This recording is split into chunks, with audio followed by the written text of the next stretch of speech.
حضور اقدس نبی کریم صلی اللہ علیہ وسلم سے یہ فرمایا جا رہا ہے کہ جن مصروفیات میں آپ مشغول رہتے ہیں، اور ظاہر ہے کہ نبی کریم صلی اللہ علیہ وسلم کی مصروفیات دین کو پھیلانے کی، تعلیم کی، تبلیغ کی، تدریس کی اور لوگوں کی تربیت کی مصروفیات کی، جہاد کی، جب آپ ان مصروفیات سے فارغ ہوں تو اپنے آپ کو تھکائیے، یعنی جو عام روزمرہ کی مصروفیات ہیں، جو آپ کے فرائض منصبی سے متعلق ہیں، ان سے جب فارغ ہونے کے لمحات میسر آئیں تو ان میں اللہ تبارک و تعالیٰ کی عبادت میں، براہ راست عبادت میں اپنے آپ کو مشغول کر کے تھکائیے، یعنی اتنی عبادت کیجیے جس سے جسم تھکنے لگے۔ یہ سرکار دو عالم صلی اللہ علیہ وسلم کو حکم دیا گیا، اور تھکنے سے مراد یہ ہے کہ نفلی عبادت ہے، کیونکہ جو فرض عبادتیں ہیں وہ تو آپ میں فارغ ہو یا نہ ہو، وہ تو ہر حال میں انسان کے ذمہ فرض ہے۔ کوئی تو پھر ہی کہہ سکتا میں مصروف ہوں لہٰذا آج ظہر کی نماز میں پڑھوں گا یا جمعہ کی نماز میں پڑھوں گا، اس کے لیے تو وقت نکالنا ہی نکالنا ہے ہر حالت میں، اس کے لیے فراغت شرط نہیں، کتنا ہی مشغول ہو انسان، لیکن نماز کا وقت آ جائے تو نماز پڑھنا تو ہر انسان کے ذمہ فرض ہے، اس کو فراغت کے اوپر موقوف نہیں۔ لہذا یہاں جو کہا جا رہا ہے کہ فارغ ہو تو پھر وہ عبادت کیجیے، تو اس سے مراد نفلی عبادت ہے، نفلی نمازیں، تلاوت قرآن کریم، ذکر اللہ تبارک و تعالیٰ کا ذکر، تسبیح، یہ نفلی عبادت ہے۔ بڑا سبق در حقیقت یہ دیا جا رہا ہے کہ ذرا اچھی طرح اس بات کو سمجھ لینا چاہیے کہ یوں تو ایک مومن کی صبح و شام سے لے کر زندگی کے جتنے بھی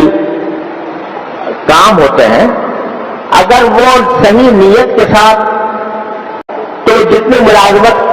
جائز ملازمت کے جتنے بھی وہ کام کر رہا ہے وہ سب موجب اجر و ثواب ہو جائیں گے انشاءاللہ، نیت کے درست ہونے کی وجہ سے۔ کوئی آدمی کھانا کھا رہا ہے اس نیت سے کھا رہا ہے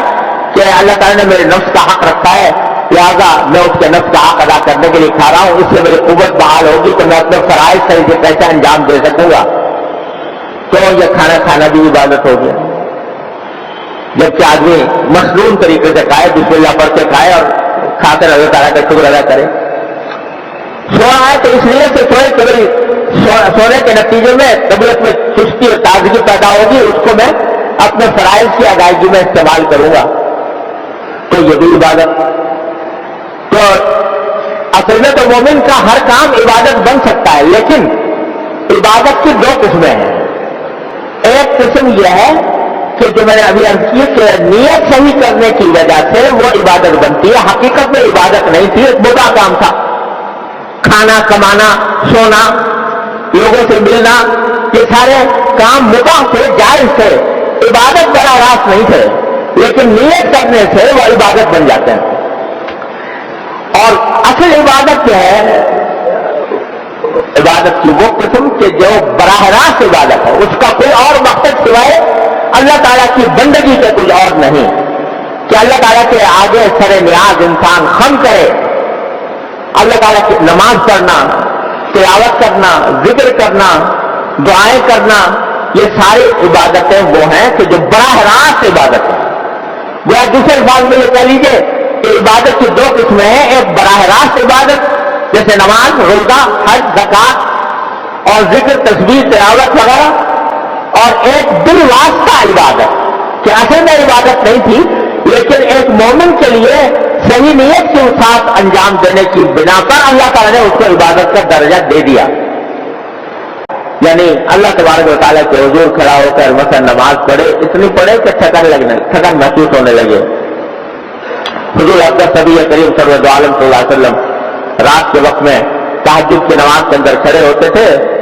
تو اتنے طویل کھڑے ہوتے تھے کہ پاؤں مبارک پر ورم آ جایا کرتا تھا، تو حضرت عائشہ صدیقہ رضی اللہ تعالیٰ نے عرض کیا کہ یا رسول اللہ آپ کو تو اللہ تعالیٰ نے اگلی پچھلی ساری خطائیں معاف کر رکھی ہے، اگرچہ خطا آپ سے ہوتی نہیں لیکن اگر وہ بھی تو معاف کر رکھی ہے، پھر آپ اس کی محنت کیوں اٹھاتے ہیں؟ تو آپ نے فرمایا افلا اکون عبدا شکورا، کیا میں شکر گزار بندہ نہ بنوں؟ تو اللہ تعالیٰ کے شکر کا تقاضا یہ ہے کہ میں اپنے آپ کو ستاؤں۔ تو ہمیں سبق یہ دیا جا رہا ہے، یہ نبی کریم صلی اللہ علیہ وسلم کا تو تھا ہی، لیکن آپ کے واسطے سے ہم سب کو یہ سبق دیا جا رہا ہے جو خالی وقت میں مل رہا ہے، اس خالی وقت کو بیکار ضائع کرنے کے بجائے اس کو اللہ تبارک و تعالیٰ سے لو لگانے میں، اللہ تعالیٰ کے نفلی عبادتوں میں صرف کرو، جس میں نفلی نماز بھی داخل ہے، جس میں تلاوت قرآن کریم بھی داخل ہے، جس میں ذکر بھی داخل ہے۔ اگر خالی بیٹھے ہو، کوئی کام نہیں، وقت فارغ ہے، اس میں بیکار وقت ضائع کرنے کے بجائے اور کچھ نہیں تو زبان پر کچھ ذکر اللہ تبارک و تعالیٰ کا لے آؤ، سبحان اللہ ہی سبحان اللہ ہی کہتے رہو، الحمدللہ الحمدللہ ہی کہتے رہو۔ یہ کلمات ایسے ہیں تو چھوٹے سے، لیکن اللہ تبارک و تعالیٰ کے ہاں ان کا بڑا اجر و ثواب ہے۔ حدیث میں نبی کریم صلی اللہ علیہ وسلم نے فرمایا کہ دو کلمے ایسے ہیں کہ جو زبان کی ادائیگی میں تو بہت ہلکے ہیں، آسان ہیں، لیکن میزان عمل میں ان کا وزن بہت ہے اور رحمان کو بہت محبوب ہے، سبحان اللہ وبحمدہ سبحان اللہ العظیم۔ تو خالی بیٹھے ہیں، کوئی کام نہیں ہے، اس خالی اوقات میں یہ ذکر زبان پر ہو، فرض کیجیے بس میں سفر کر رہے ہیں، گاڑی میں سفر کر رہے ہیں، سفر لمبا ہے، وقت خالی ملا ہوا ہے، کوئی اور کام ہے نہیں، تو اس وقت کو بیکار گزارنے کے بجائے اللہ تعالیٰ کا ذکر ہی کرتے رہیں، سبحان اللہ وبحمدہ سبحان اللہ العظیم، سبحان اللہ الحمدللہ لا الہ الا اللہ واللہ اکبر، ولا حول ولا قوت الا باللہ، لا حول ولا قوت الا باللہ کے بارے میں حدیث میں آتا ہے کہ جنت کے خزانوں میں سے ایک خزانہ ہے۔ یہ ہمارا سرمایہ زندگی ہے، ان کو بیکار گزارنا جس سے کوئی نہ دنیا کا فائدہ ہو نہ آخرت کا فائدہ ہو، یہ ایسا ہے جیسے کہ سونے کو مٹی بنا دینا۔ اللہ تعالیٰ نے ایک ایک لمحہ بڑا قیمتی دیا ہے، اگر انسان اس کو استعمال کرے اس کے ذریعے ایک لمحے کے اندر انسان جنت تک پہنچ سکتا ہے۔ تو اس لیے فارغ جب ہو جاؤ تو یہ نہ سمجھو کہ مطلب فارغ ہے تو لہٰذا کچھ کرنے کی ضرورت نہیں، اللہ تعالیٰ کی طرف متوجہ ہو، فن سب اور تھکاؤ اپنے آپ کو۔ اور یہ بھی بتا دیا،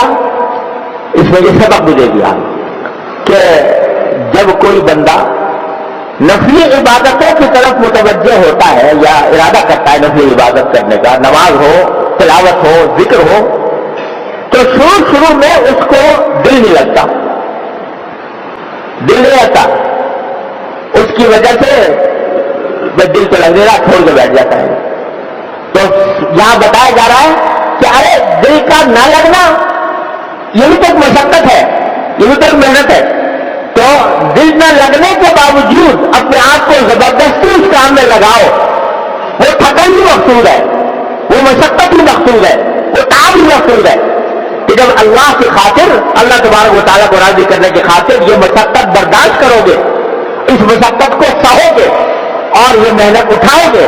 تو یہ بذات خود اللہ تبارک و تعالیٰ کے ہاں بہت بڑے اجر و ثواب کا ذریعہ بنے گا، اس سے تمہارا تعلق اللہ تبارک و تعالیٰ کے ساتھ مضبوط ہوگا۔ تو تھکاؤ اپنے آپ کو، یہ کہہ کر بتا دیا کہ ضروری نہیں کہ ذکر میں اور تسبیح میں اور تلاوت میں اور عبادتوں میں مزہ بھی آئے۔ لوگ کہتے ہیں مزہ نہیں آتا عبادت میں، ارے عبادت مزے کے لیے نہیں کی جاتی، عبادت تو اللہ تبارک و تعالیٰ کو راضی کرنے کے لیے کی جاتی ہے۔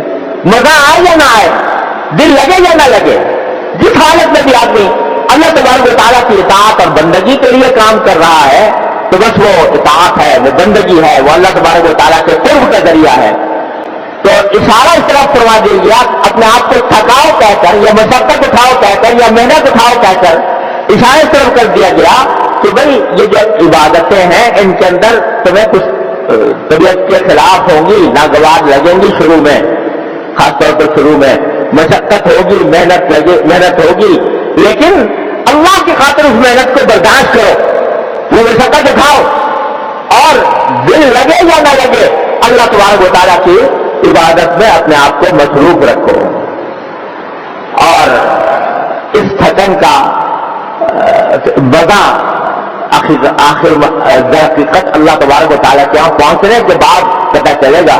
کہ یہ جو تھکن ہم نے اٹھائی تھی، یہ مشقت، یہ تعب جو اٹھایا تھا، یا دل نہ لگنے کے باوجود. تو قرآن کریم میں جگہ جگہ اہل جنت کا ذکر کرتے ہوئے فرمایا گیا کہ ان کو جنت کی نعمتیں ہم نے دی ہیں بما صبر، کیونکہ انہوں نے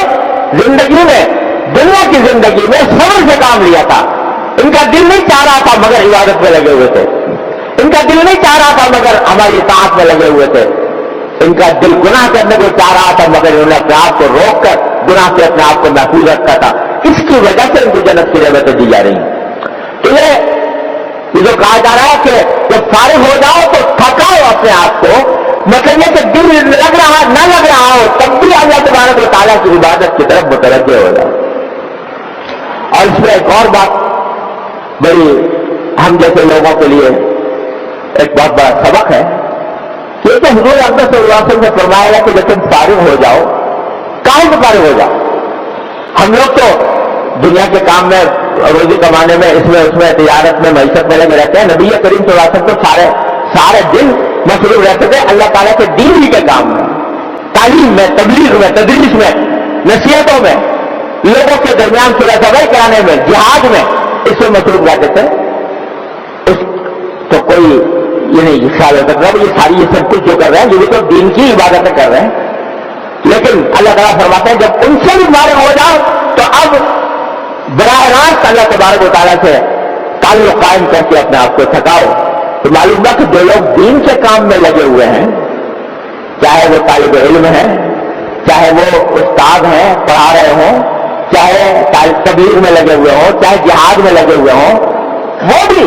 جب ان کو فارغ وقت ملے تو اس میں ان کو نفلی عبادتوں کی طرف متوجہ ہونا چاہیے. تو نفلی نمازیں پڑھے، تلاوت کرے، ذکر کرے، اللہ تبارک و تعالیٰ کو یاد کرے. یہ ہم سب کے لیے ایک بڑا عظیم سبق ہے. اذا فرغت فانصب. دوسرے سے ایک عجیب ایک اور بات بھی نکلتی ہے کہ بعض اوقات ہم لوگ اس طرح کے جملے استعمال کر لیتے ہیں کہ بجائے نماز سے فارغ ہو جائیں تو پھر کھانا کھائیں. مثلا نماز سے فارغ ہو جائیں.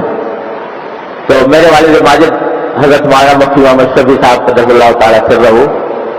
ان کے سامنے کسی نے اس طرح کی بات کی جیسے عشاء کا وقت تھا تو کبھی پہلے نماز سے فارغ ہو جائیں پھر کھانا کھائیں گے. تو آپ نے فرمایا، حضرت والد صاحب نے فرمایا کہ ارے بھائی نماز ایسی چیز نہیں ہے اس سے فارغ ہوں.